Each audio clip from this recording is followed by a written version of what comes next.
The Shy s'allume Power, ah non ça y est, il faut se le dire. Les gars, l'eau a coulé sous les ponts au bout d'un moment. On a grandi, faut être objectif.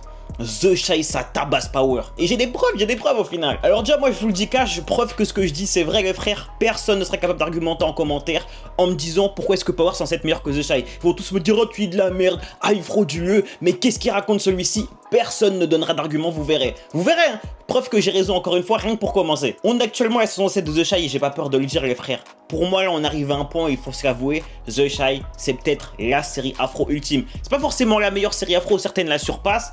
Malgré tout, je pense qu'on en a assez vu pour dire que ça tabasse Power les gars.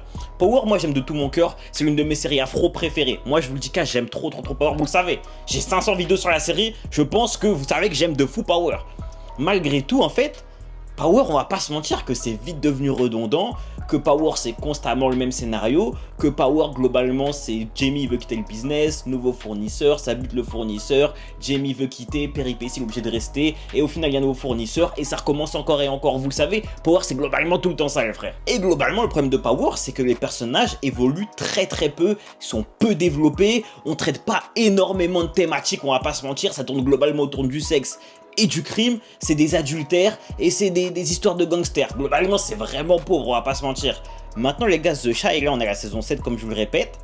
Une nouvelle saison où on a encore une nouvelle fois des nouveaux personnages principaux, on suit encore les anciens, mais il y a tout le temps un nouveau personnage principal au centre de l'intrigue, et surtout c'est une manière de constamment se renouveler que je n'ai jamais vu dans une série afro, c'est-à-dire que chaque saison les frères, chaque saison on touche des nouvelles thématiques et actuelles, des thématiques actuelles. Par exemple en ce moment avec le personnage de Damian, le mec qui joue donc Jamal dans My Block, on est sur une thématique liée au jeu d'argent, liée aux problèmes de paris sportifs, liée aux problèmes d'addiction, c'est des trucs les frères qu'on ne voit pas dans Power.